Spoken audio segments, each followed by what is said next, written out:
আমাদের ব্যবসার প্রথম সংজ্ঞাই হলো anything for making A profit. যেটাতে প্রফিট নাই এটা কোনো ব্যবসা, বুঝছেন? তাই আমরা কিন্তু ব্যবসাতে আছি, আমাদেরকে প্রফিট করতেই হবে, মুনাফা করতে হবে। আমি ম্যানেজিং ডিরেক্টর হয়ে সিও হয়ে I have to report to the board that I have make such a profit.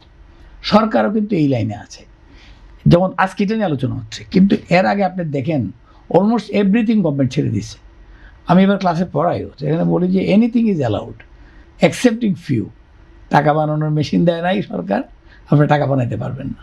অস্ত্র বানানোর মেশিনটা ওনার কাছে রাখছে, এটা উনি বানায় অস্ত্রটা।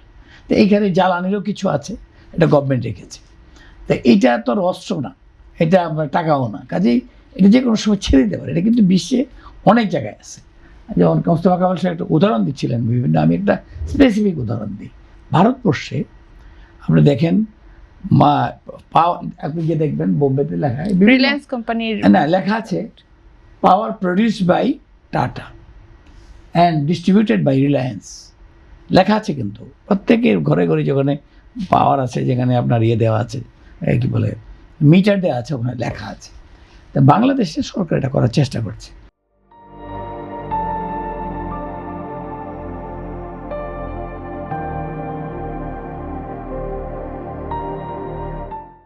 আর জ্বালানি খাতে যেটা উনি একটু বললেন যে এটা কিন্তু নতুন না। আপনি যখনই পাওয়ার প্রডিউস করতে দিলেন প্রাইভেট কোম্পানিগুলোকে, এই ইলেকট্রিসিটি প্রডিউস করতে দিলেন, তখনই কিন্তু আমি অলরেডি আপনি কিন্তু এটা বেসরকারি করেছেন, আপনারা কিন্তু ওইদিকে ধাবমান হয়েছেন। পুরোটা দেন নাই, কেননা আপনি শিওর ছিলেন না। আর এখানে শিওর না কেন, এটাতে অনেক টাকা বিনিয়োগ করতে হয়। কাজে একটা প্রাইভেট লোক এগুলো কি এত টাকা করতে পারবে কি না। আর একটা কথা বলি, সরকার কেন করতে চাচ্ছে।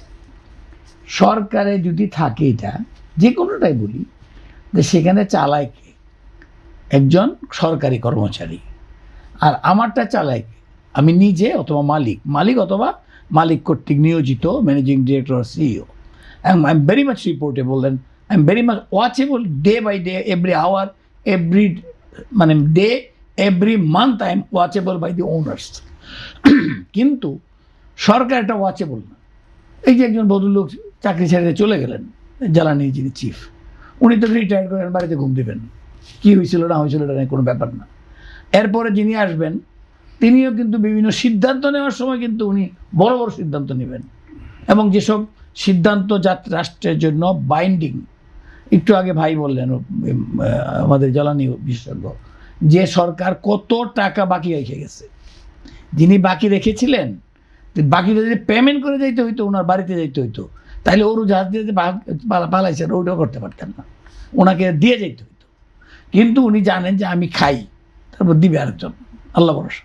তো আজকে মালিক হইলে সেটা কিন্তু তার সাথে তাকে দিতে হবে, বুঝছেন? এইখানে ডিফারেন্সটা।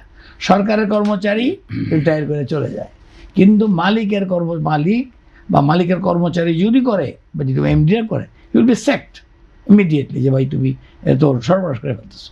আর এখানে সর্বনাশ করলেন আর অনেক নাশ করলেন, নোবডি ব্রাদার্স। কাজেই আমার মনে হয় সরকার নীতিমালাটা লেট ইট বি ওপেন। এবং আমি একটা কথা বলি, আপনি জানেন, এছাড়াও আমার বর্তমানে এটা পরিচয় ছাড়াও আমি কিন্তু চেয়ারম্যানের উপদেষ্টা, চেয়ারপারসনের উপদেষ্টা কাউন্সিল আমি সদস্য।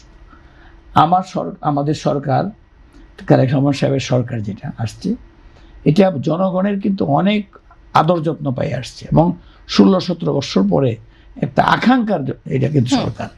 এই সরকার এমন একটা কিছু করবে না যেটা মানুষের স্বার্থের বিরুদ্ধে যায়, এটা আমি লিখিতে বলতে পারি। তাহলে কেন এই ধরনের কথা অনলাইনে আসছে? এটা কি কেউ ইচ্ছাকৃতভাবে? আমরা হয়তো পুরো জিনিসটা আমরা জানি না, পুরো জিনিসটা হয়তো প্রকাশ করা হয় না। জ্ঞানের অভাবে তো অনেক কথা বলতেই পারে। তা আমার মনে হয় যে সরকারের উচিত হবে এটা কমপ্লিটলি ক্লিয়ার করা। আমি যেভাবে এখন বলতেছি যে this is the way, you should say. উনি যদি বলে না, দেখেন তারেক সাহেব তো সুন্দর করে মাঝে মাঝে বলে, দেখেন মিটিংয়ের মধ্যে এইটা এই, তো অ্যাগ্রেসিভলি না বলে মানুষকে বোঝানো দরকার এটা।